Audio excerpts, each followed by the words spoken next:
극동문제연구소의 김동혁 교수님 모시겠습니다. 이런 일이 있었습니다. 국무장관. 국무장관은 우리나라 외무부 장관이에요. 미국. 네. 외교를 총괄하는데 이 사람이 엑슨모빌 출신입니다. 장사꾼이에요. 외교 같은 건 해본 적이 없는 장사꾼인데 트럼프의 첫 번째 우리로 치면 외무부 장관. 한국, 중국, 일본 연쇄 방문했어요. 일본, 그다음 우리나라 갔다가 그다음에 중국을 갔어요. 근데 우리랑만 밥을 안 먹었어요. 이 양반이. 이게 무슨 의미입니까? 왜 밥을 안 먹고 왔어요, 제가? 아니 근데 저 사람 입장에서는 네. 저 외무장관이랑 먹어도 소용이 있나? 곧 갈참 아니야? 뭐 이런 생각을 했을 수도 있을 것 같아요. 우리 외교부는 요청했는데 거절했다고 하고, 근데 틸러스는 나한테 안 물어봐서 내가 그냥 갔다고 말했는데, 근데 우리 외무부의 해명이 더 맞을 거라고 봐요. 왜냐면 미국에 손님 왔는데 밥 먹자는 소리 안 했을 리가 없거든, 우리가. 그것도 한두 번이 아니라 여러 번 했을 거라고 봐요, 나는. 틸러스는 자신이 이제 받은 적이 없다라고 네. 이야기를 했고, 또 우리 쪽에서는 건의를 했는데, 네. 틸러슨이 좀 피곤하다. 네. 피곤해서 좀 거절했다라고 이제 했는데, 이게 이제 꼬이기 시작하니까 결국은 좀 약간 드러냈습니다. 뭐 몇 번 이야기했느냐라고 이제 공식적 이야기가 나온 게 최소 6번.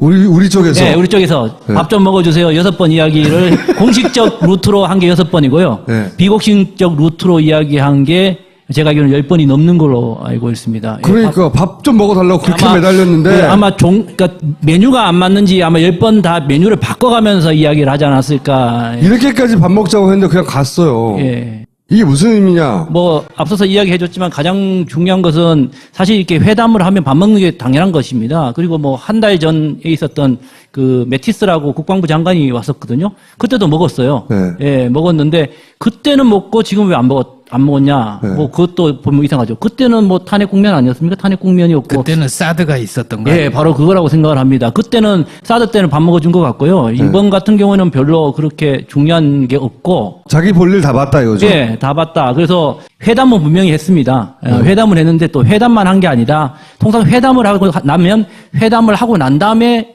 기자회견을 통상 하죠. 근데 이번에는 회담을 하기 이전에 기자회견을 하고 회담 이후에는 기자회담을 안 했습니다. 일본만 같은 경우에도 자기들 회담이 마치고 난 다음에 두 사람이 나와서 기자회견을 했거든요. 이제 했던 이야기들 하고. 우리는 이런 합의를 보았다. 예, 뭐 이야기도 하고 그 자리에서 또 심지어는 가장 기분 나쁜 것 중에 하나가 틸러슨이 한일 위안부 협정에 대해서 일본 편을 들면서 한국이 지켜야 된다 이런 뭐 소위 헛소리도 했죠. 예, 상당히 기분 나쁜 소리도 하고 했었는데 우리는 그런 어떤 기자회견 자체도 사실은 안 했어요. 앞쪽에서 그냥 사전 브리핑만 그러니까 하고 와서 기자회견하고 말 조금 하고 그냥 가버린 거예요. 어떻게 보면 상당히 이례적인 것이 있죠. 그러니까 기자회견을 미리 했다는 것은 뭐 긍정적인 측면에서 보면 원체 사이가 좋으니까 더 이상 뭐 거기서 뭐 바뀔 게 없다 뭐 이렇게 긍정적으로 이야기해 줄 수는 있습니다만은 뭐 그거보다는 뭐 잊어줘도 아닌 거라 저는 뭐 그렇게 긍정적으로 생각하고 싶지는 않고요. 이게 실제로 이런 거죠. 너랑 회담하는 내용은 중요하지 않고 내가 할 말은 이미 정해져 있고 그렇습니다. 그 예. 말만 하고 그 다음에 회담 모양새만 갖춘 다음에 밥 먹자고 하니까 아니 나 바빠서 갈게. 내가 회담 처음에 기자회견 한 거에서 내 할 바는 다 했어. 떠나버린 거죠. 예. 그렇습니다. 그거 아니었던 거야 우리가. 외교장관 회담뿐만 아니라 국가적인 회담을 할 때는 대부분 그 회담에 관련된 내용들은 뭐 사전에 몇 달 전부터 실무자들이 왔다 갔다 하면서 다 정해놓습니다. 실제 외무장관이라 뭐 대통령도 마찬가지지만 그 자리 가서는 확인하고 사인하는 게 정도가 다이거든요. 그래야 뭐 30분, 1시간 만에 끝나지 거기서 뭐 깊은 논의를 하고 회의를 하겠습니까? 실제 중요한 이야기는 사실 밥 먹으면서 술 먹으면서 한잔 하면서 하는 게 당연한 거거든요. 너 나 사귈래? 이런 거 밥 먹으면서 하잖아요. 그렇죠. 밥 먹으면서 하는 이야기는 미래에 대한 이야기입니다. 앞으로 우리가 어떻게 사귈 거냐, 말 거냐, 그다음에 이런 것을 하기 위해서 밥을 먹는데 뭐 앞서 얘기했지만 얘하고 사귈 생각이 없는 거죠. 앞으로 뭐 무슨 거래를 하든지 얘하고 뭐 미래를 계획하는 사이가 아니라는 측면에서 뭐 두 사람은 어떻게 보면 저기서 이제 갈라쓴 거죠, 사실은. 치욕을 당한 거예요, 우리 외교부가. 사실은.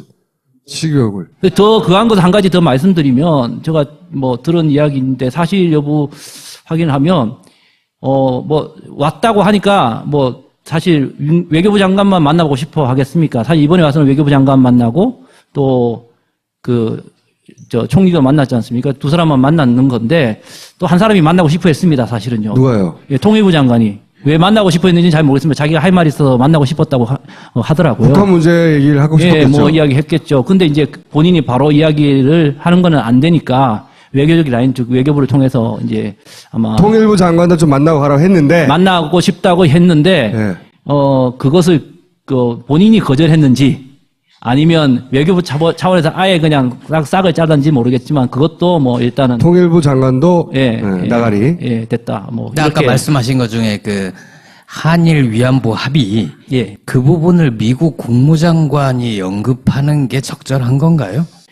아까 앞서 말씀드렸듯이 그런 가장 큰 이유로 생각할 수 있는 것이 이 사람이 엑슨모빌, 그러니까 경제인이니까 외교적인 어떤 감각이 없다. 그래서 뭐 그런 게 아니냐, 룰을 잘 몰라서 그랬다고 보는데 저는 그렇게 쉽게 보지 않습니다. 아무리 그렇다고 치더라도 아마 크게 보면 두 가지 의도가 감춰져 있지 않을까라는 게 저는 개인적인 생각인데요. 한일 위안부 협정이 과연 일본이 원해서 아니면 한국이 원해서 맺었느냐라는 문제가 있습니다. 저는 이 한일 위안부 협정뿐만 아니라 제가 지난번에 와서 뭐 지소미아 이야기도 했고요. 여러 가지 이야기를 드렸지만 지소미아까지 포함해서 한일 정보보호협정입니다. 저 협정까지 군사협정이라고 말하고 있는데 예, 정보보호협정이라는 건데 비밀협정 맺은 것도 한일 간에 맺은 건데 이것을 사실 이렇게 뭐 사주했다고 표현해야 되나요? 시킨 것은 미국이다. 미국이거든요. 네. 미국이 필요해서 한일 위안부 협정을 몇 개 강요를 했다는 거죠. 이거는 뭐 합리적인 의심이고 뭐 의혹론만은 아닙니다. 당연히 그렇기 때문에 자신들이 시킨 거기 때문에 또 이것이 지켜지기를 자기가 필요해서 그랬다는 거죠. 미국이 이 중국을 견제하고 동북아시아에서 전략을 세우는데 일본 밑으로 한국을 두려고 했고 그러는 데 있어서 제일 걸림돌이 되는 이 위안부 문제를 먼저 해결하라고 하고 그리고 이 군사 조약을 맺었고 그러니 이 한일 위안부 문제가 우리나라에서 계속 문제가 되니까 이건 일본 편을 들어서 그렇죠? 애초에 생각했던 구도로 계속 만들려고 이제 압박하는 거죠. 그거를 박근혜 정부가 왜 들어줬냐? 이게 지난번에 의문이었죠. 조금 더 부연 설명을 드리면 미국이 이번 한일 위안부 협정을 한 것은 가장 큰 것은 미국의 지금 힘이 쇠퇴되고 있는 입장에서 중국을 방어하기 위해서는 본인의 힘으로만 안 되기 때문에 일본이 필요한 거죠. 근데 일본이 필요한 것 중에 가장 필요한 게 사실 어떻게 보면 경제력보다는 군사력입니다. 예, 군사력이라든가 이런 안보적인 측면에서 필요한데 그렇게 하기 위해서는 지금 현재 일본이 이제까지 갖고 있는 평화헌법이라고 하죠. 일본의 헌법 때문에 일본이 군사력을 가질 수 없습니다. 자위대라는 가지. 그러니까 이것을 족쇄를 풀어줘야 되는 거죠. 그러니까 보통 국가를 만들어서 군사를 정상국가 정상으로 군대로 활용할 수 있는 군대를 만들어줘야 되는 측면이 있거든요. 그런데 이러한 정상국가를 만들어서 군사를 족쇄를 풀어준다고 하는 데 있어서 가장 걸림돌이 되고 가장 중요한 국가 바로 한국입니다. 왜? 역사적인 문제가 있거든요. 한국으로부터 인정을 받지 못하고 한국과 관계를 하지 않으면 주변의 어느 나라, 세계 어느 나라한테도 이 미국이 족쇄를 풀어준다고 하도 일본의 군사화를 정당화시킬 수 없는 겁니다. 그래서 우리가 계속 반대할 테니까 떠들어대고 계속 문제를 시키는 거예요. 그게 가장 걸림돌이 되는 게 바로 한일 위안부 협정인 겁니다. 그래서 이거부터 풀어야만 한국과의 갈등, 단순히 갈등의 문제가 아니라 결국은 미국이 중국을 견제하기 위해서 일본의 군사력, 힘을 필요로 했고 그 힘을 필요로 하는 것에 있어서 정당성을 부여받을 수 있는 나라가 가장 필요한 나라가 한국이기 때문에 그래서 한국을 이러한 일을 벌인 겁니다. 두 번째 측면은 한일 틸러슨이 그 자리에서 한일 위안부 협정을 일본의 어떤 지지를 한국이 지켜야 된다고 이야기한 거는 한일 위안부 협정만 이야기하는 건 아닙니다. 제가 생각해서는 그 자리에서는 한일 위안부 협정만 이야기했지만 지금 걸려 있는 것이 협정입니까? 합의입니까? 한일 위안부에 대해서는 사실 뭐라고 이야기할 수가 좀 곤란하네요. 지금 문서 형태로 남아 있는 건 없잖아요. 저는 있다고 봅니다. 사실은요. 이거를 지금 공개를 하라고 지금 계속 하고 있는데 공개하지 안 하고 있죠. 있는 거죠. 사실은요. 예. 공개하라고 소송을 해서 이겼어요. 이겼는데. 예. 또 공개하지 않고 있어요, 외교부가. 그러니까 이상한 게 있는 거지, 그 안에. 사드 문제도 마찬가지라고 보고 있고요. 어쨌든 이 한일 위안부 협정에 대해서 미국이 일본을 그 자리에서 편들었던 것은 단순히 이것을 지키라고만 한 것이 아니라 결국은 사드 문제를 그다음에 한일 정보보호협정조차도 파기할 생각 마라. 다음 정부 들어와라. 이것까지 통틀어서 한국은 지켜야 된다. 이런 어떤 압박을 하는 차원이라고 그렇죠. 봐야 되겠죠. 미국이 짜놓은 이 동아시아의 군사 어떤 전략, 그걸 그대로 돼야 되는데, 한국 니네 이거 말 들어야 돼. 우리가 원래 짜놓은 대로. 이거잖아요.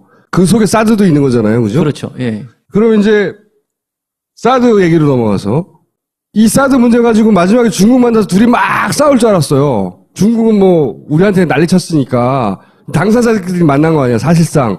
사드를 배치한 당사자와 사드 배치하면 끝장내버린다는 당사자가 만났는데, 뭐 별 얘기가 없어요. 만나고 나서. 사실 이번에 틸러슨 가서 저희들이 가장 기대했던 부분이 나름대로 그 문제였습니다. 어쨌든 사드 문제에 대해서는 책임 있는 것을 미국이 해야 되지 않는가라고 생각합니다. 사실 우리가 사드를 사오는 것도 아니고, 또 우리가 가지고 와서 우리가 운영하는 것도 아닙니다. 오래전 일인데 제가 군대에 있을 때 이제 미군들하고 미군의 또 미국에 가서 고위 어떤 사람하고 이렇게 대화를 하는 와중, 그때 사드는 아니었습니다. 사드는 아니었고요. 지금 뭐 패트리트 3라는 무기 체계입니다. 그것도 이제 요격을 하는 미사일 요격하는 것이 있는데요. 이게 북한의 미사일이 날라온다 했을 때 이것이 지금 한 두세 발이 날라오는데 지금 대구시나 이런 쪽으로 떨어지고 있는데 그거를 너희들이 막아줘야 되지 않겠느냐라고 이야기를 했더니 그쪽 반응이 되게 시큰둥하면서 우리가 그걸 막아버리면 그걸 소모해버리면 우리 미군을 못 막지 않느냐. 이건 우리 미군을 위한 것이 아니야. 이렇게. 한국 도시를 향해 가는 걸 막으면 우리 미군 기준 못 막는다 이런 거. 그렇죠. 근데 지금 사드 같은 경우에 뭐 성주에 들어와서는 안 된다고 생각하지만 지금 성주 사드가 여러분들 사드 미사일이 통상 이제 한 개 포대가 6개의 발사대에서 이제 8발이 있어서 6발이 48. 그러니까 48발이 하나의 세트라고 이제 통상적으로 다 알고 계세요.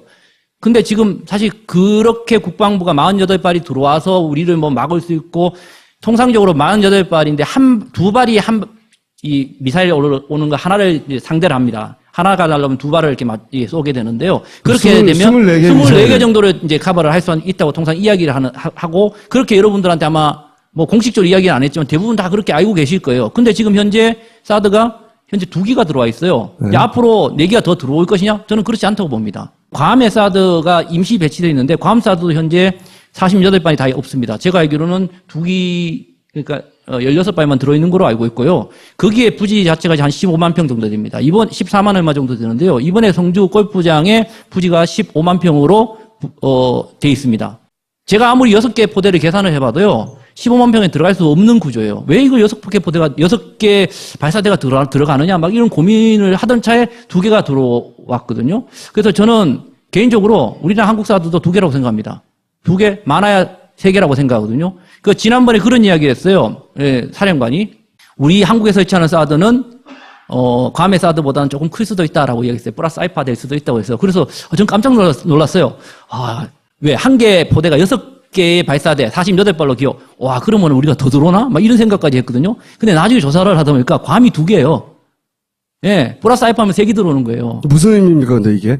2가지 의미가 있습니다. 사실은요. 이거 미사일 아까 말씀드렸듯이 저 우려스러운 것은 이 사드의 어떤 군사적 효용성 자체도 저는 문제가 있는 미사일입니다. 날라온도에서 맞출 수 있는 미사일도 아니라고 생각하지만 제가 예를 들겠습니다. 이번에 북한이 뭐 미사일을 여러 발 지금 계속 쏘고 있는데요. 좀 그런 일은 없어야 되겠지만 한 발이 부산으로 날아가고 있고 한 발이 대구로 날아가고 있고 또 나머지 2발은 외관의 기지로 날아가고 있습니다. 과연 미국이 부산을 막아주겠습니까? 대구 시내를 막아주겠습니까? 외관 기지를 막겠습니까?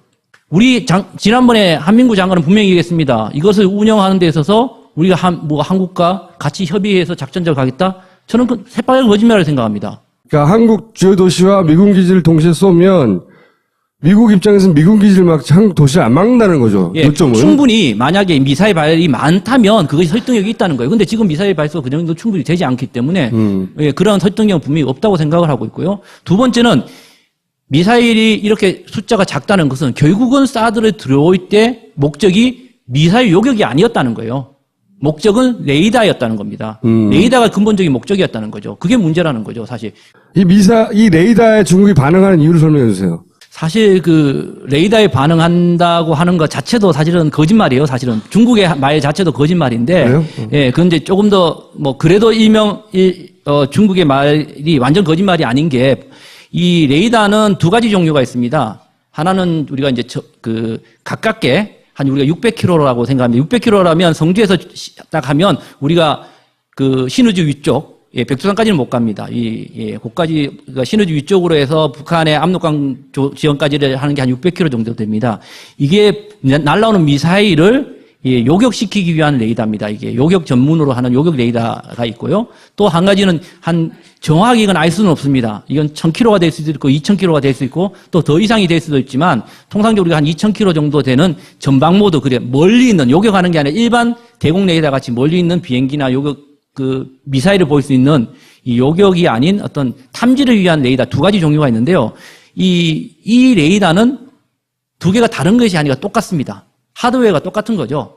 예. 그리고 컴퓨터가 똑같은 겁니다. 근데 이 컴퓨터를 그러니까 안에 있는 프로그램을 바꿈으로 인해서 이것이 전방 모드도 됐다가 예, 요격 모드도 되는 겁니다. 중국에서는 우리는 계속해서 북한만 가봐한다고 하는데 그게 아니라 중국에서는 그 사정거리를 넓히면 그러니까 프로그램을 바꿔버리면 똑같은 하드웨어로 중국의 미사일을 탐지할 수 있는 거 아니냐 이거죠. 그렇죠. 이제 1000km라고 하면 베이징뿐만 아니라 12,000km 났을 때는 저기 내몽고까지 보거든요. 이게 중국이 이 뒤쪽으로 갖고 있는 대륙간 탄도 미사일이라고 하죠. 그러니까 미국을 공격할 수 있는 대륙간 탄도 미사일에 이 발사가 됐을 때 모든 것을 이제 탐지를 할 수 있게 되는 겁니다. 그래서 사드라는 것이 방어 무기냐 공격 무기냐고 했을 때 이거는 공격 무기와 방어 무기를 구분할 수가 없습니다. 왜? 사드는 날라오는 미사일을 막겠다는 근본적인 이유도 있지만 그 막겠다는 이유는 뭐냐면 너는 창을 못 쓰게 하고 나만 창을 쓰겠다는 거거든요. 예, 내가 갖고 있는 미사일, 탄도미사일은 너를 공격할 수 있으되 니는 공격해봐야 안 됐다라는 자신의 창만 쓰겠다는 거기 때문에 결국은 예, 공격 무기와 똑같다는 거죠, 사실. 한반도에다가 그런 중국 전역을 커버하는 레이더를 놓으면 미국은 중국을 위협할 수 있지만 중국은 미국을 위협할 수 없으니까 중국이 지금 난리가 난 거예요. 또 이제 그것뿐만 아니라 이제 MD의 문제죠, 결국. 미사일 디펜스라고 하는 이제, 미국의 이 미사일 방어 체제라는 문제가 있는데요. 결국은 중국을 중심으로 이제 중국을 에워싸는 거죠, 사실은요. 예. 에워싸는데 사실 중국도 이런 주장이 타당성이 좀 적은 게 뭐냐면 미국은 이렇게 이야기합니다. 우리는 성주에 만약 사드를 레이더를 갖다 놓는다고 하면 이것은 600km만 쓰겠다. 너희를 안 들여보냈다라고 이야기하는 거죠.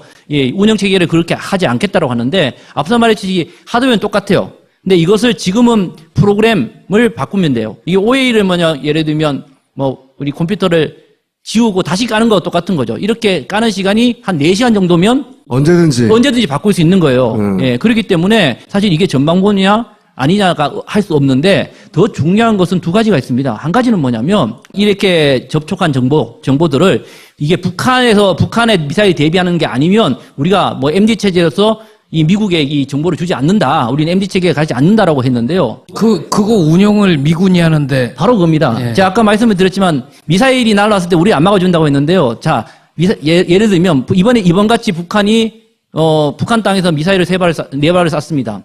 미사일이 날아갑니다. 근데 레이더는 분명히 잡습니다. 근데 이 날아가는 미사일은 분명히 사드로 막을 수는 없어요. 자기 쪽으로 오지 않으면 막지 못하기 때문에 날아가는데 이번같이 일본 땅으로 날아간다. 1000km, 1300km 날아가는 노동 미사일이라고 했으면 레이더는 분명 잡거든요. 근데 분명히 보니까 우리 쪽으로 떨어지는 게 아니라 일본 쪽으로 날아가요.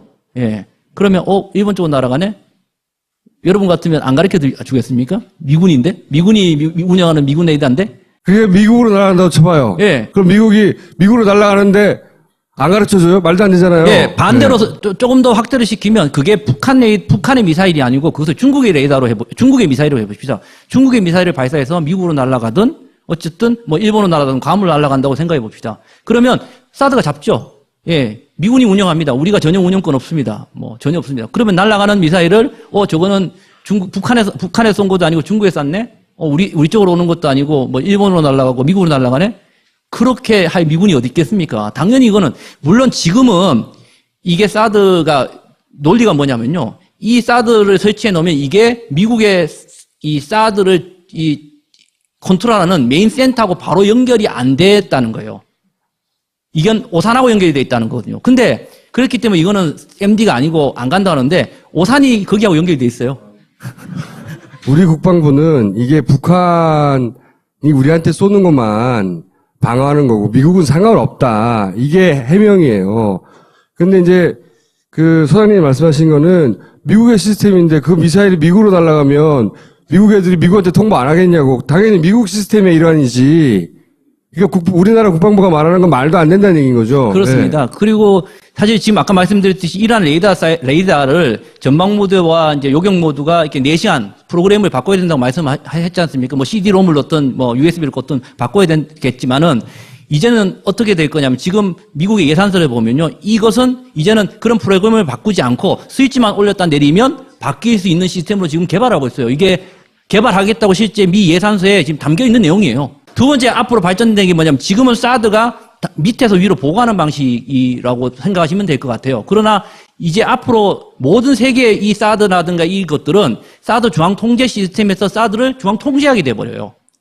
그렇게 되면 성재 있는 사드는 보고 안 하고 자시고 없어요.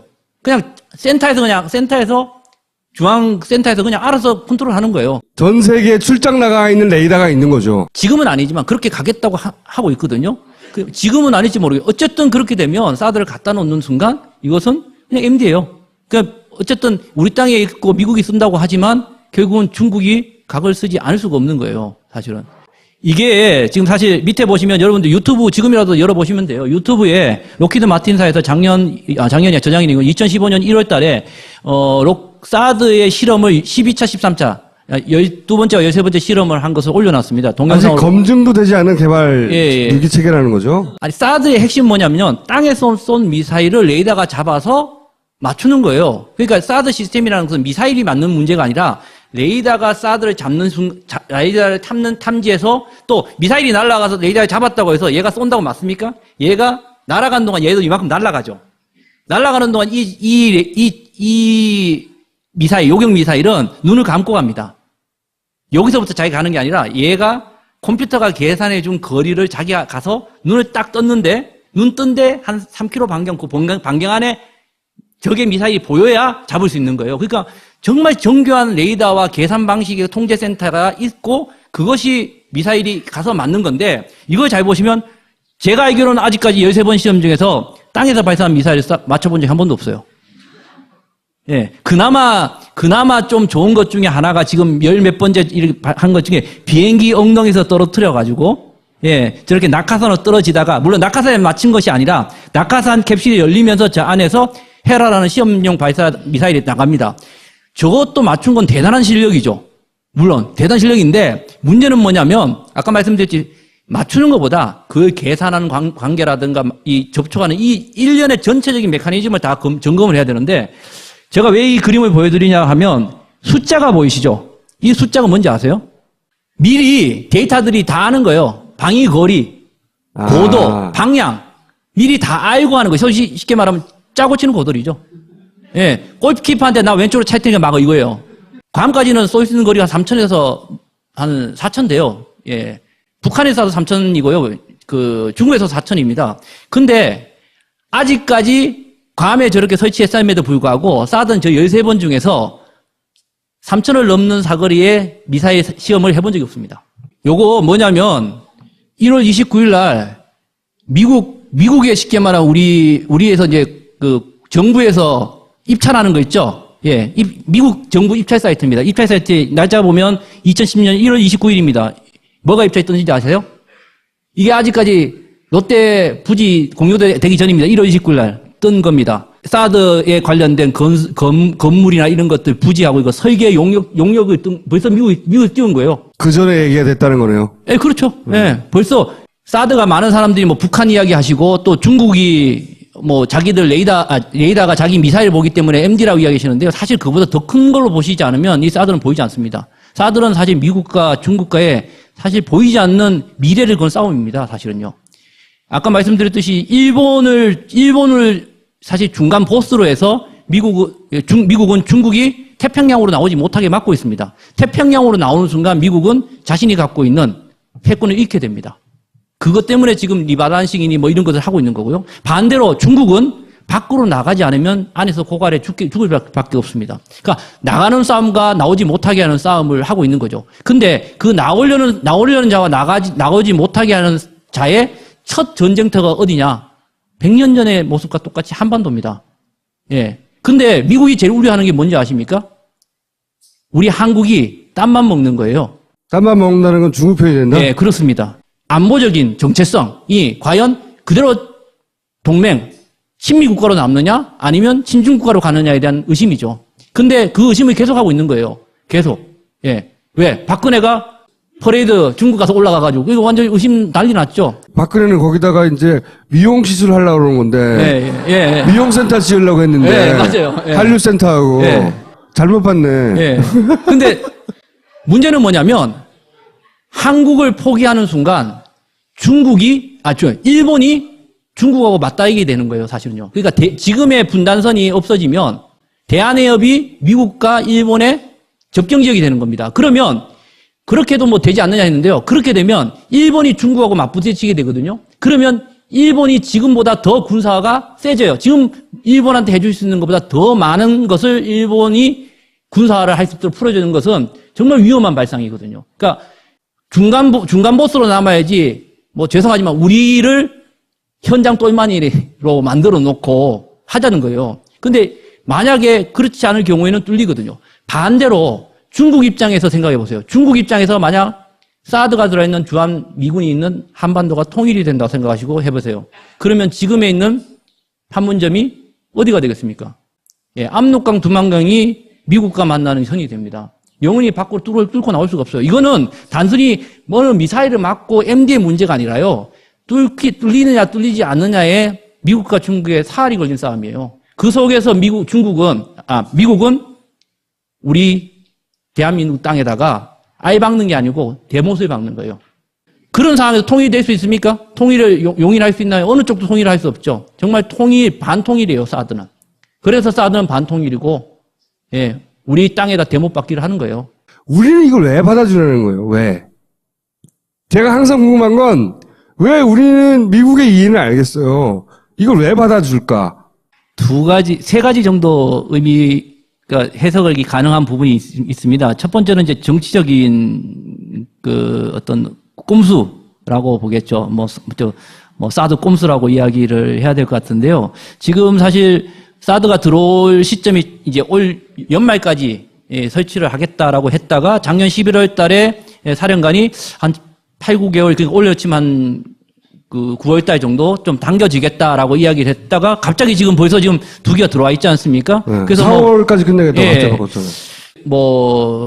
의혹일 수도 있고 약간의 음모론일 수도 있겠지만 가장 큰 것은 우리 대선, 우리 정치적인 상황이 가장 크다고 봅니다. 예. 진보적인 정권이 들었으면 못하게 할 것 같으니까 빨리 한 그렇죠. 거예요? 예. 네. 그런 알받게 하는 거죠. 예, 알받게 하는 거죠. 그래서 좀 상당 부분 속도를 좀 낼 것이다. 그래서 절차와 어떤 프로세스 자체를 거의 지키지 않는다기보다는 이렇게 막 오버랩 시키고 뭐 하나 끝나고 하는 게 아니라 되지도 않았는데 오버랩 돼서 막 갈 것이다라고 했는데 그것이 정말 실제 일어나고 있고 지금 그렇게 진행돼 왔어요. 우리는 대통령도 지금 탄핵이 될뚱말뚱한 상황에서 벌어진 일이거든요. 탄핵된 다음에 벌어진 게 아니라 그때 미국이 그렇게 드라이브를 걸 때 대통령이 결정을 할 수도 없는 상황이니까 우리는 지금 결정권이 없어서 못한다고 막으면 되잖아요. 백도를 할 수는 없는 입장이에요. 그게 첫 번째이고 지금 두 번 자기가 아니라고 지금 여기서 백기를 들 수는 없는 상황이에요. 아니 지금 대통령 권한 예. 중지니까 난 못해 하면 예. 되잖아요. 지금 무슨 이야기를 저한테 끄집어내려고 하시는지는 대충 알겠는데요. 막 얘기해 보세요 그러면.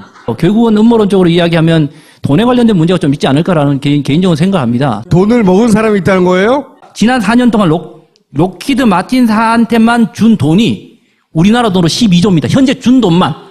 줄 돈까지 하면요. 예, 앞으로 줄 돈까지는 기하급수적이에요. 왜냐하면 이거는 30년 동안 FX 사업이라고 그러죠. 우리 차세대 사업. 이건 30년 동안 계속 줘야 되는군요. 이거 하나가 30조 이래요. 돈을 누가 먹은 거예요 그러면? 그래서 여기서 이제 하나 예를 들면 예. 예를 잘 들어보세요 구체적으로. 얘기하고 갑시다. 매티스 국방부 장관이 한국의 국방부 장관하고 만나서 2월 1일 날 이렇게 꼼수를 부리겠다. 그러니까 사드가 들어올 건 벌써 결정 나 있는 상황이고요. 작년에 벌써 결정 난 상황이고 이 사드를 빨리 이렇게 4월 달에 몰래 빨리 배치시겠다, 꼼수를 하겠다라는 것을 합의를 한 걸로 알고 있어요. 예, 이것도 문서가 있느냐, 위안부 같이 있느냐라고 있는 그렇게 것도 합의를 해놓고 한민구 장관은 국회 나와서 정해진 거 아무것도 없다. 그러니까 이런 심지어는 얘기했었죠. 비행기가 날아오고 있었어요. 3월 6일 날. 3월 6일 날 비행기가 날아오고 있는 순간에 한민구 장관은 국회에서 국방위원회, 국회의원들 앞에서 사드에 대해서 이야기하고 있었습니다. 정문에서 그 국회의원들이 이렇게 물었습니다. 지금 사드 어떻게 되는 거예요? 잘 모르겠습니다. 비행기가 날아오고 있어요, 지금요. 그리고 그날 밤에 한국에 도착했습니다. 그러니까 누가 돈을 모은 거예요? 그건 알 수가 없습니다, 제가. 하여튼 지금 소장님 생각으로는 누군가 크게 돈을 헤쳐먹지 않고서는 이렇게 해줄 수가 있나? 이분이 2013년, 14년 그때 국방부 장관이었습니다. 이 국방부 장관일 때 뭐가 결정됐냐면 록히드 마틴사의 그 F-35가 결정됐습니다. 비행기가 결정됐습니다. 근데 2013년에 1차 결정되는 보잉사 F-15가 결정이 됐었습니다. 그런데 갑자기 국방부 장관이 하는 최종심에서 이것이 번복이 됩니다. 록히드로. 네. 2014년 최종 번복할 때 회의를 주관자가 바로 김관진입니다. 무기거래 커미션 어느 정도 돼요? 그때부터 이제 이름이 나오기 시작한 게 바로 최순실이죠. 예, 최순실 정윤회가 나오기 시작한 거예요, 사실은요. 예. 네. 그 이어서 이제 린다 김이 나오기 시작한 거죠. 소장님은 여기에 최순실의 개입이 분명히 있을 거라고 추정하시는 거죠? 예, 뭐 음모론적으로는 저는 그 추정을 합니다. 이게 결정 요인은 아니에요. 저는 지난번에 왔을 때도 말씀을 드렸지만 최순실이 뭐 사드 문제도 있고 이런 문제에 대해서 이것이 들어온다 만다에 대한 결정 요인은 아니었다고 봅니다. 록히드도 이 사람을 통해서 결정한 요인이라고 생각하면 저도 군인 출신인 저도 그렇고 정말 우리 모두가 다 불행해져요. 저는 이거 결정 요인이라기보다는 록히드 마틴사와 접촉이 있었고 만났다는 것은 뭐 기정사실화되어 있는데 저는 록히드 마틴사 사장에 있는 록히드에서 보험을 들었다고 봐요. 보험. 포치를 좀 떼주고. 예, 보험금을 받았다고 생각해요. 저는. 그러니까 최순실 쪽에 포치를 줬다고 좀 생각하시는 거예요. 보험금을. 예, 보험금. 저는 그것이 큰일 날 뿐이네, 진짜. 예. 당했다. 야. 근데 그렇게 생각하지 않고는 이해가 안 가시죠? 완전히 퍼즐이 맞춰지질 않아요. 그러니까 마지막 어느 구석에 그러니까 왜 정책 청문회를 해야 되냐고 하면 이것은 그냥 학자의 입장에서 이 상상해서 쓸 수 있거나 이 이론적으로 쓸 수 있는 부분이 아니에요. 분명히 감춰진 뭐 부분들, 서류들 이런 것을 끄집어서 퍼즐을 맞추지 않는 한 이 퍼즐을 맞출 수 없다고 봅니다. 그래서 한 국가가 이런 중요한 결정을 이런 식으로 후닥닥닥닥 대통령 권한 정지 상태인데도 불구하고 신속하게 이해가 안 가잖아요, 다. 그리고 박근혜는 왜 그 위안부 협정 말도 안 되는 걸 받아줬냐고. 다 이해가 안 가잖아요, 이게. 그래서 이제 돈 아닐까. 안에 뭔가 돈이 있는 연계된 게 아닐까 생각하는 것이고, 박근혜 정부 하에서 돈은 누가 다 관리했어요? 최순실이다. 이렇게 연결되는 거지, 그것만은 아닐 거예요. 전통적인 뭐 한미 관계 이런 게 큰일 있을 날 분이시네. 저도 그것만으로 다 결정됐다고 생각하지는 않는데, 그 안에 있다, 이게 이런 부분이 있지 않고서 이런 추정을 하는 거죠. 자, 그러면 마지막 질문인데, 그럼 다음 정부가 이 한미 관계에서 뭘 제일 중요하게 조심하거나 바라봐야 돼요? 만약에 우리가 대선 후보를 뽑을 때 그 후보한테 뭘 요구해야 되는 겁니까? 지금 사실 뭐 미국한테 뭐를 요구하고 중국한테 뭐를 요구할 때가 저는 아닌 것 같아요. 지금 사실 저는 그게 아니라 저는 과거를 되짚어봐야 됩니까? 예, 과거라기보다는 물론 이제 제가 청문회를 하자고 했던 이유는 한 가지가 있습니다. 많은 사람이 청문회를 가서 책임 이야기를 하시니까 마치 뭐 부역자를 잡아내겠다는 생각을 하시는 것 같은데요. 저는 그 점에 대해서는 절대 반대를 합니다. 여러분들 청문회를 이때까지 안 된 가장 큰 이유 중에 하나가 바로 그 부역자를 골라내고 이런 문제가 저는 있다고 보거든요. 부역자를 잡아내고자 하면 여러분들 아까 말씀드린 책임 있는 장관들이나 이런 사람들은 잡혀가거나 책임질 것 같습니까? 아닙니다. 다 외국 나가서 잘 살고 또 학자 출신은 지금도 여전히 교단에 서서 학생들한테 강의하고 합니다. 결국은 밑에 있는 이 공무원들만 뭐 죄 없다고 표현하기는 힘없는 공무원들만 그렇게 되거든요. 그래서 정책 청문회를 한다는 것은 이런 부역자를 골라내거나 책임 소재를 따지는 문제가 아니라 이것을 결정하는 프로세스 자체, 어떻게 이게 결정되었을까라는 것을 면밀히 보고 그것을 국민한테 투명하게 알리는 게 가장 저는 다음 정부가 제일 먼저 돼야 된다고. 이 세 가지가 왜 이렇게 결정될 수밖에 없는 것을 여러분들한테, 국민들한테 투명하게 알려줘야 된다고 생각해요. 이것을 재개할 것인가, 선택할 것인가, 말 것인가에 대한 국민의 선택을 받는 게 가장 그러니까 국론을 결집하는 게 가장 우선이라고 봐요. 그래야지 지금 우리가 미국한테 무슨 이야기를 할 수 있고 또 중국한테 무슨 이야기를 할 수 있는 겁니다. 지금은요, 미국이 우리 우습게 보고 중국도 우리 우습게 보잖아요. 왜 우습게 보겠습니까? 정부가 없어서 그렇기도 하지만 탄핵된 정부이지만 국론이 분열돼서 그런 가능성도 더 있습니다. 국론이 하나가 되고 그 문제에 대해서 우리가 사드가 정말 막는 물건이 맞아. 우리 국민들이 뭐 민주주의 사회에서 10대 0은 없습니다. 예, 8대 1이라도 이렇게 국론이 되면 우리가 중국한테 큰 소리 칠 수 있는 거고요. 반대로 우리 국민이 이건 아니다라고 하면 미국한테 거둬들이라고 이야기할 수 있는 거예요. 이게 선행되고 난 다음에 우리가 다음에 미국한테 무슨 이야기를 하고 중국한테 무슨 이야기를 하는 거지. 지금 중국하고 미국한테 제가 무슨 얘기합니까? 할 얘기 없습니다, 솔직히. 지금 이번에도 봤지 않습니까? 틸러슨이 가자마자 한 이야기가 한국 정부, 미일 동맹은 최고의 동맹이다 이야기고 한국은 그저 좋은 안보 동맹자 정도? 파트너다. 예, 파트너 정도다라고 이야기했습니다. 이런 수모를 겪고 있는 상황이거든요. 미국조차도 우습게 이렇게 보일 수밖에 없죠. 하라는 대로 다 하는데 우습게 보이죠. 이런 수모를 겪고 있고 또 미국은 중국 가서도 사드에 대해서 이런 방구 이야기도 안 하고 심지어 북핵에 대해서도 이런 방구 이야기 안 했어요. 이번 가가지고요. 그냥 경위 파악하고 진상 규명하고 책임자 처벌 좀 하면 안 됩니까? 투명하게 위에서부터 처벌이 된다면 저는 그것도 찬성합니다. 그러나 그렇지 않고 청문회할 게 너무 많아. 세월호도 해야 되고 최순실 돈도 찾아야 되고 너무 많은데 안보 분야에서는 그 세 가지를 꼭 해야 한다. 안보를 이야기하시는 여기 보수라고 이야기해서 해서 죄송하지만 어떤 보수 진영 이런 쪽은 안보를 너무 군사적인 차원으로만 말씀하시는데요. 진짜 국가의 안보라는 새가 공중에 날기 위해서는 외교라는 날개와 군사라는 두 날개가 정말 평행을 맞춰서 날개짓을 해야 하면 되지 어느 한쪽만 날개짓을 해서는 절대 날 수 없습니다. 그런데 중요한 거는요. 우리나라라는 새는요. 그 외교와 군사라는 날개짓도 중요하지만 남북관계라는 꼬리 날개가 정말 중요합니다. 어느보다 중요한 겁니다. 그래서 이 세 가지가 같이 이루어지지 않으면 우리나라 안보는 없습니다.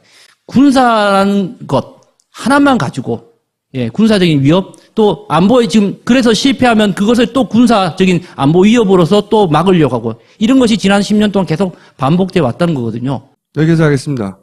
감사합니다. 네, 감사합니다. 네.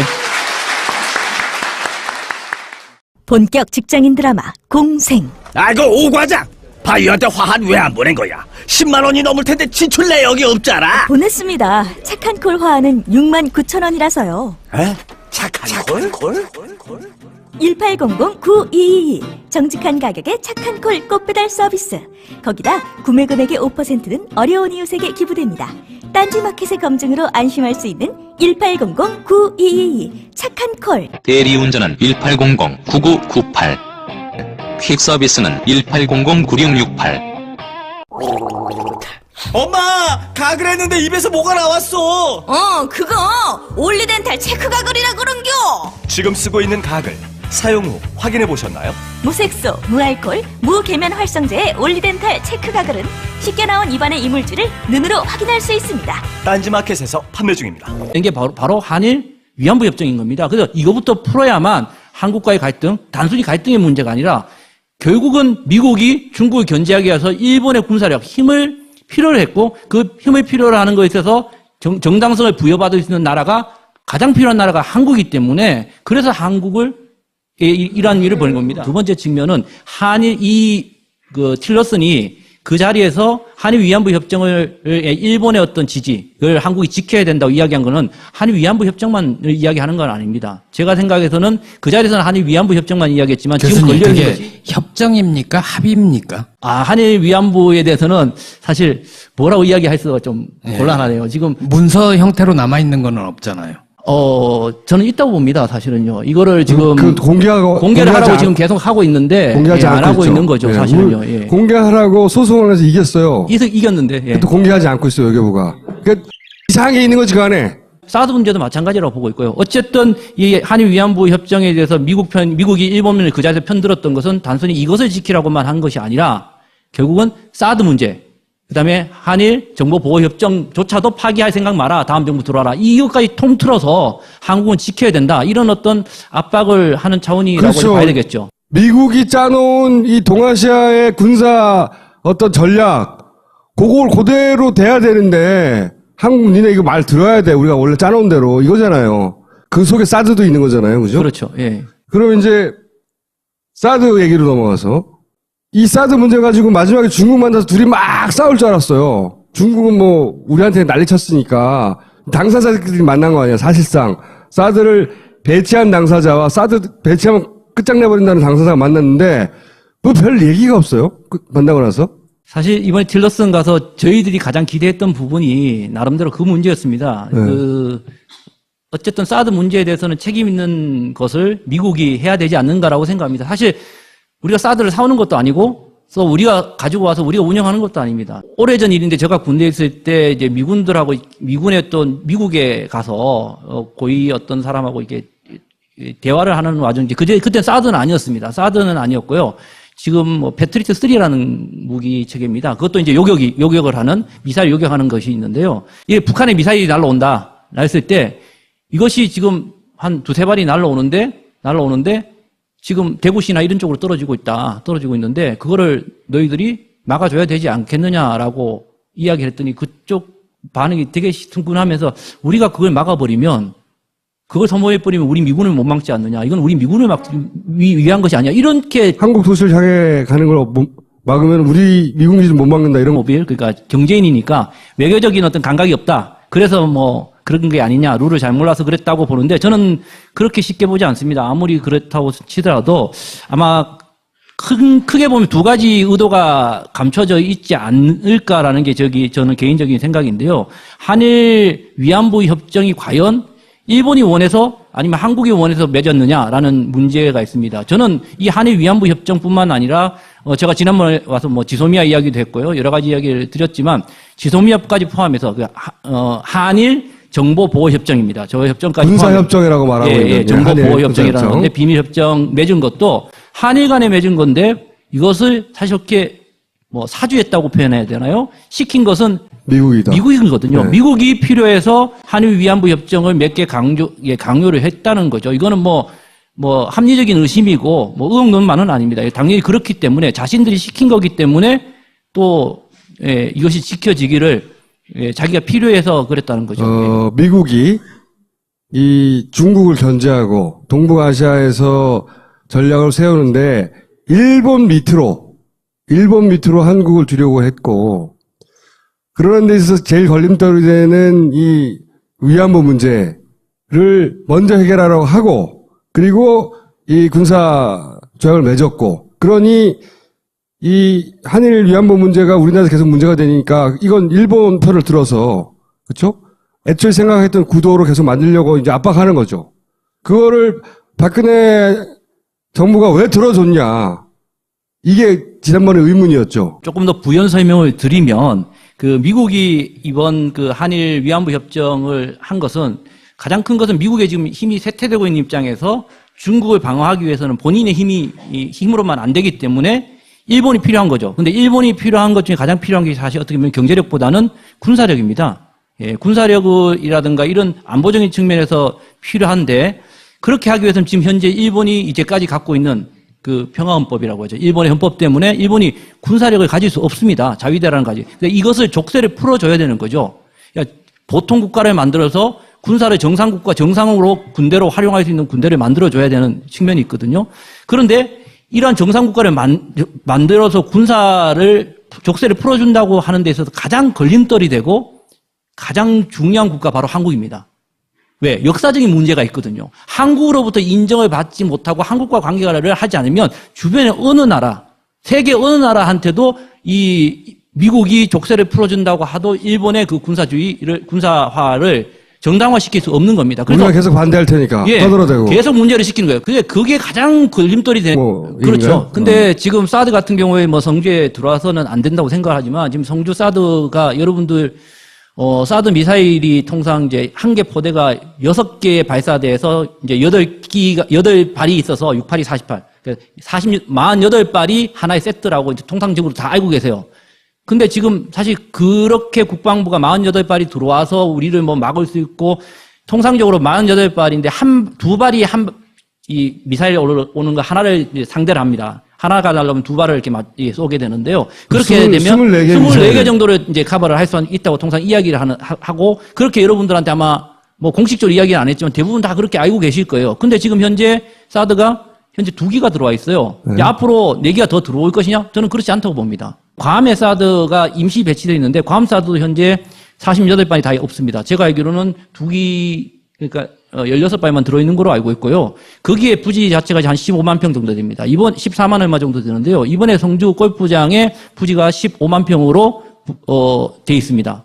제가 아무리 6개 포대를 계산을 해봐도요. 15만 평에 들어갈 수 없는 구조예요. 왜 이걸 6개 발사대가 들어가느냐 막 이런 고민을 하던 차에 2개가 들어왔거든요. 그래서 저는 개인적으로 우리나라 한국 사드도 2개라고 생각합니다. 2개, 많아야 3개라고 생각하거든요. 그 지난번에 그런 이야기를 했어요. 예, 사령관이. 우리 한국에 설치하는 사드는 괌의 사드보다는 조금 클 수도 있다라고 이야기했어요. 플러스 알파 될 수도 있다고 했어요. 그래서 전 깜짝 놀랐어요. 왜 한 개 포대가 6개의 발사대 48발로 기어. 와, 그러면 우리가 더 들어오나? 막 이런 생각까지 했거든요. 근데 나중에 조사를 하다 보니까 괌이 2개예요. 예, 플러스 알파면 3개 들어오는 거예요. 무슨 의미입니까, 근데 이게? 2가지 의미가 있습니다. 사실은요. 이거 미사일 아까 말씀드렸듯이 제가 우려스러운 것은 이 사드의 어떤 군사적 효용성 자체도 저는 문제가 있는 미사일입니다. 날라온다고 해서 맞출 수 있는 미사일도 아니라고 생각하지만 제가 예를 들겠습니다. 이번에 북한이 뭐 미사일을 여러 발 지금 계속 쏘고 있는데요. 좀 그런 일은 없어야 되겠지만 한 발이 부산으로 날아가고 있고 한 발이 대구로 날아가고 있고 또 나머지 2발은 외관의 기지로 날아가고 있습니다. 과연 미국이 부산을 막아주겠습니까? 대구 시내를 막아주겠습니까? 외관 기지를 막겠습니까? 지난번에 한민구 장관은 분명히 얘기했습니다. 이것을 운영하는 데 있어서 우리가 한국과 같이 협의해서 작전적으로 가겠다? 저는 그 새빨간 거짓말을 생각합니다. 그러니까 한국 주요 도시와 미군 기지를 동시에 쏘면 미국 입장에서는 미군 기지를 막지 한국 도시를 안 막는다는 거죠. 예, 요점은. 충분히 만약에 미사일 발이 많다면 그것이 설득력이 있다는 거예요. 근데 지금 미사일 발사가 그 정도 충분히 되지 않기 때문에 예, 그런 설득력은 분명히 없다고 생각을 하고 있고요. 두 번째는 미사일이 이렇게 숫자가 작다는 것은 결국은 사드를 들어올 때 목적이 미사일 요격이 아니었다는 거예요. 목적은 레이더였다는 겁니다. 레이더가 간일 위안부 협정에 대해서 일본 편을 들면서 한국이 지켜야 된다. 이런 뭐 소위 헛소리도 했죠. 예, 상당히 기분 나쁜 소리도 하고 했었는데 우리는 그런 어떤 그 기자회견 자체도 사실은 안 했어요. 앞쪽에서 그냥 사전 브리핑만 그러니까 하고 와서 기자회견하고 말 조금 하고 그냥 가버린 거예요. 어떻게 보면 상당히 이례적인 것이 있죠. 그러니까 기자회견을 미리 했다는 것은 뭐 긍정적인 측면에서 보면 원체 사이가 좋으니까 더 이상 뭐 거기서 뭐 바뀔 게 없다. 뭐 이렇게 긍정적으로 이야기해 줄 수는 있습니다만은 뭐 그거보다는 뭐 잊어줘도 아닌 거라 저는 뭐 그렇게 긍정적으로 생각하고 싶지는 않고요. 이게 실제로 이런 거죠. 너랑 회담하는 내용은 중요하지 않고 내가 할 말은 이미 정해져 있고 그렇습니다. 그 예. 말만 하고 그 다음에 회담 모양새만 갖춘 다음에 밥 먹자고 하니까 아니 나 바빠서 갈게. 내가 회담 처음에 기자회견 한 거에서 내 할 바는 다 했어. 떠나버린 거죠. 예. 그렇습니다. 이제 그거 아니었던 거야 우리가. 외교장관 회담뿐만 아니라 국가적인 회담을 할 때는 대부분 그 회담에 관련된 내용들은 뭐 사전에 몇 달 전부터 실무자들이 왔다 갔다 하면서 다 정해놓습니다. 그래서 실제 그 외무장관이라 뭐 대통령도 마찬가지지만 그 자리 가서는 확인하고 사인하는 게 정도가 다이거든요. 그래야 뭐 30분, 1시간 만에 끝나지 거기서 뭐 깊은 논의를 하고 회의를 하겠습니까? 실제 중요한 이야기는 사실 밥 먹으면서 술 먹으면서 한잔 하면서 하는 게 당연한 거거든요. 너 나 사귈래? 이런 거 밥 먹으면서 하잖아요. 그렇죠. 밥 먹으면서 하는 이야기는 미래에 대한 이야기입니다. 앞으로 우리가 어떻게 사귈 거냐, 말 거냐, 그 다음에 이런 것을 하기 위해서 밥을 먹는데, 뭐 앞서 얘기했지만, 얘하고 사귈 생각이 없는 거죠. 앞으로 무슨 거래를 하든지, 얘하고 뭐 미래를 계획하는 사이가 아니라는 측면에서, 뭐, 두 사람은 어떻게 보면 저기서 이제 갈라쓴 거죠, 사실은. 치욕을 당한 거예요, 우리 외교부가. 사실은. 치욕을.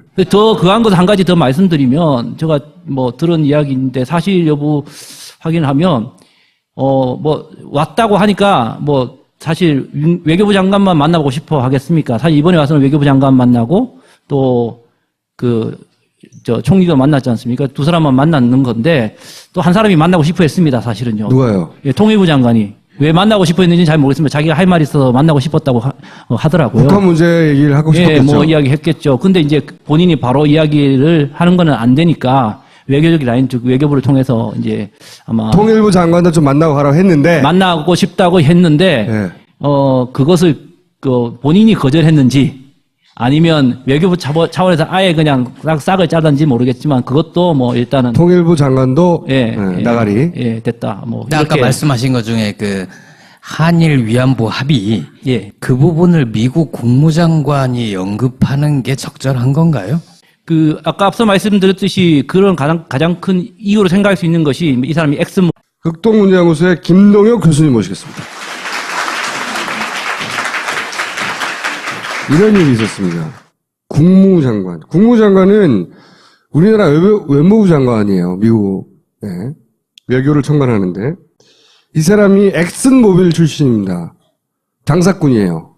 외교 같은 건 해본 적이 없는 장사꾼인데 트럼프의 첫 번째 우리로 치면 외무부 장관.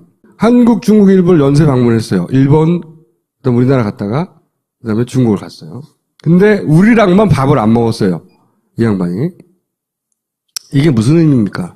왜 밥을 안 먹고 왔어요, 제가? 아니 근데 저 사람 입장에서는 네. 저 외무장관이랑 먹어도 소용이 있나? 곧 갈참 아니야? 뭐 이런 생각을 했을 수도 있을 것 같아요. 우리 외교부는 요청했는데 거절했다고 하고, 근데 틸러스는 나한테 안 물어봐서 내가 그냥 갔다고 말했는데, 근데 우리 외무부의 해명이 더 맞을 거라고 봐요. 왜냐면 미국에 손님 왔는데 밥 먹자는 소리 안 했을 리가 없거든, 우리가.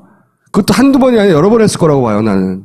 틸러스는 자신이 이제 받은 적이 없다라고 네. 이야기를 했고 또 우리 쪽에서는 건의를 했는데 네. 틸러슨이 좀 피곤하다. 네. 피곤해서 좀 거절했다라고 이제 했는데 이게 이제 꼬이기 시작하니까 결국은 좀 약간 드러냈습니다. 뭐 몇 번 이야기했느냐라고 이제 공식적 이야기가 나온 게 최소 6번.